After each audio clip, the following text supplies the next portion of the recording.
I was perfectly enraptured with this wildwood Cleopatra and bored F almost beyond endurance with exclamations about her starry eyes, her chiseled limbs, and her beautiful nut-brown cheeks.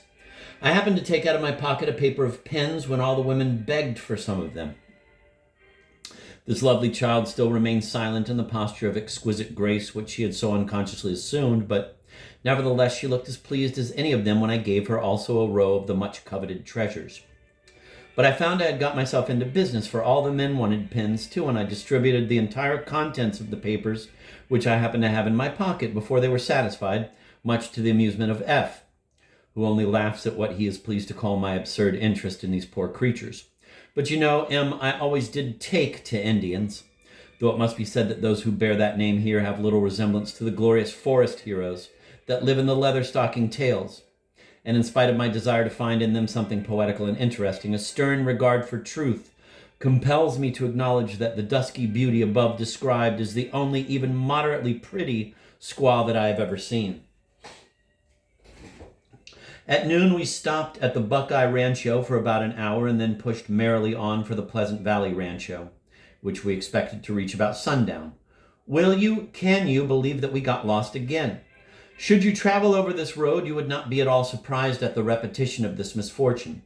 2 miles this side of Pleasant Valley, which is very large, there is a wide, bare plain of red stones which one is compelled to cross in order to reach it, and I should not think that even in the daytime anyone but an Indian could keep the trail in this place. It was here that just at dark we probably missed the path and entered about the center of the valley at the opposite side of an extensive grove from that on which the rancho was situated. When I first began to suspect that we might possibly have to camp out another night, I cautelized at a great rate. But when it became a fixed fact that such was our fate, I was instantly as mute and patient as the widow Prettyman when she succeeded to the throne of the venerated woman referred to above. Indeed, feeling perfectly well and not being much fatigued, I should rather have enjoyed it had not F, poor fellow, been so grieved at the idea of my going supperless to a moss-stuffed couch.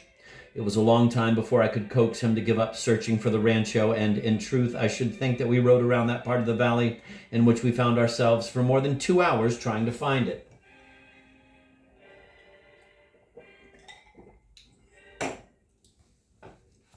About 11 o'clock, we went back into the woods and camped for the night. Our bed was quite comfortable, and my saddle made an excellent pillow.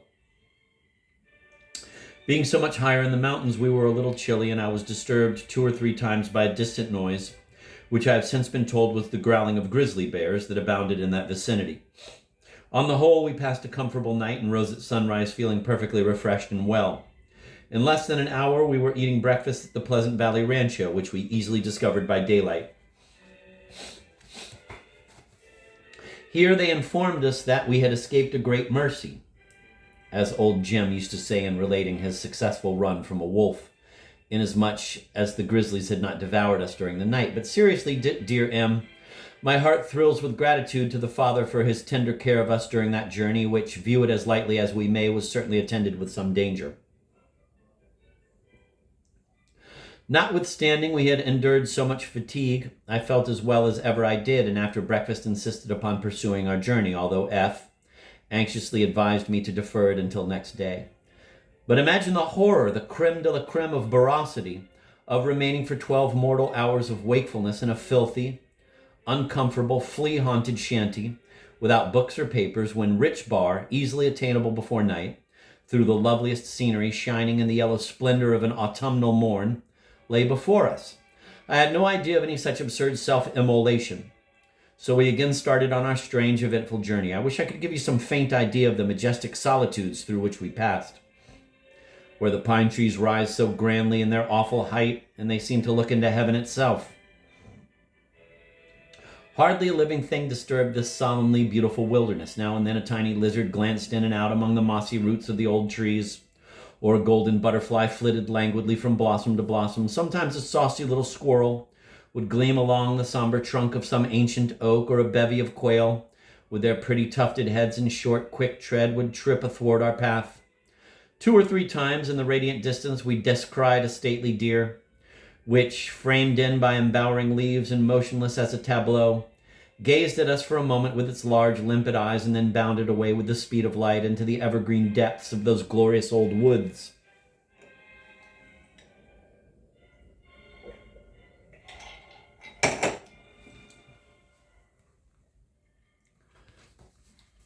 Sometimes we were compelled to cross broad plains, acres in extent, called chaparrals, covered with low shrubs which, leafless and barkless, stand like vegetable skeletons along the dreary waste.